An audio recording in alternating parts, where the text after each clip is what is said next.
자, 1번부터 보시면 부동산의 부합에 대한 설명으로 틀린 것입니다. 1번. 주유소 지하에 매설된 유리저장 탱크는 토지에 부합된다. 1번은 맞죠? 가장 대표적인 부합 판례였고, 2번. 건물 임차인이 부착한 벽걸이 에어컨은 건물에 부합되지 않는다. 자, 임차인이 권한을 가지고 설치했고, 벽걸이 에어컨이면 독립성이 있습니까, 없습니까? 있죠. 그럼 건물에 부합되지 않는다. 이건 임차인 소유가 된다고 했죠. 3번. 타인의 임야에 권한 없이 심은 수목의 소유권은 임야 소유자에게 귀속한다. 그렇죠? 그 비교됐던 건 뭐예요? 농작물. 그러니까 농작물은 권한 없이 심어도 경작자 소유가 되지 토지에 부합하지 않지만 수목의 경우에는 토지 소유에 부합한다라고 했죠. 그래서 5번 보시면 타인 토지에서 무단으로 경작한 농작물의 소유권은 경작자에게 있다. 3번과 5번이 이제 비교되는 거고, 4번 보시면 동산이 부동산에 부합된 경우 부합물은 부합 당시 가액의 비율로 원래 동산과 부동산의 소유자가 공유한다. 4번은 틀렸죠. 동산이 부동산에 부합되면 누가 소유자가 되는 거예요?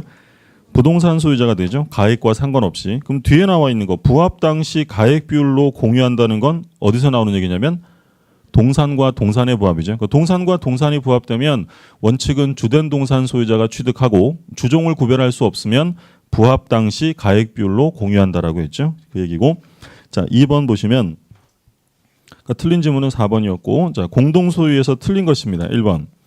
공유물의 관리 비용, 기타, 공조, 공과 등의 의무 이행을 1년 이상 지체한 공유자가 있는 때는 다른 공유자는 상당한 가액으로 그의 지분을 매수할 수 있다. 그렇죠? 이때 지분 매수를 청구할 때는 일단 뭐부터 해야 한다고 했냐면 먼저 대금 지급을 해야 한다고 했죠. 먼저 대금 지급하고 지분 매수를 청구해야 한다는 게 판례였고, 자, 2번. 각 공유자는 단독으로 원인 없이 제3자 앞으로 격려된 등기 전부의 말소를 구할 수 있다. 보존행위죠.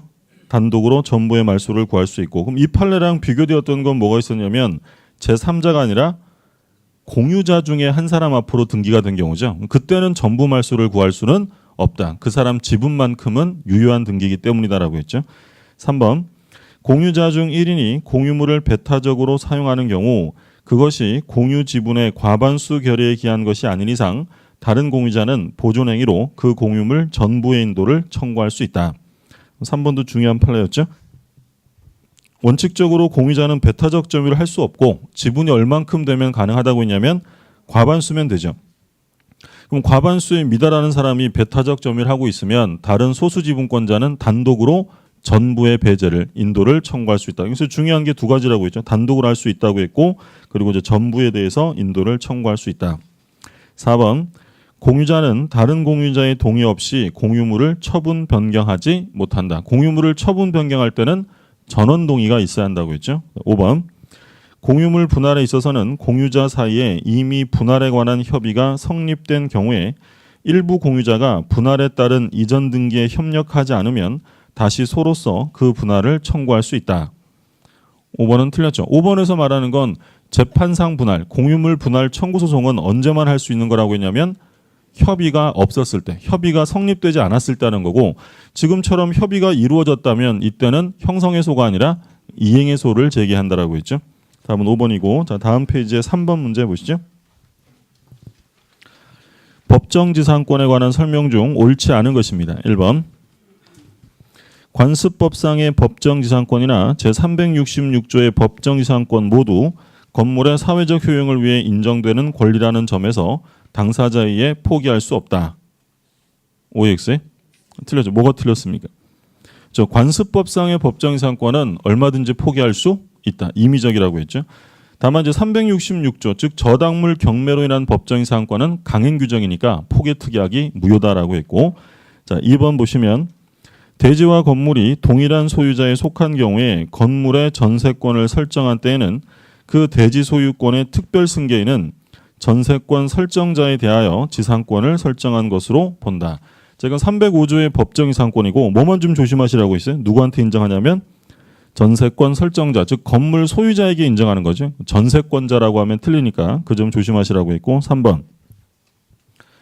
토지와 건물의 소유자가 토지만을 타인에게 증여한 후 건물을 철거하되 그 지상에 자신의 이름으로 다시 건물을 신축하기로 합의한 경우에는 관습법상의 법정이상권 발생이 배제되지 않는다.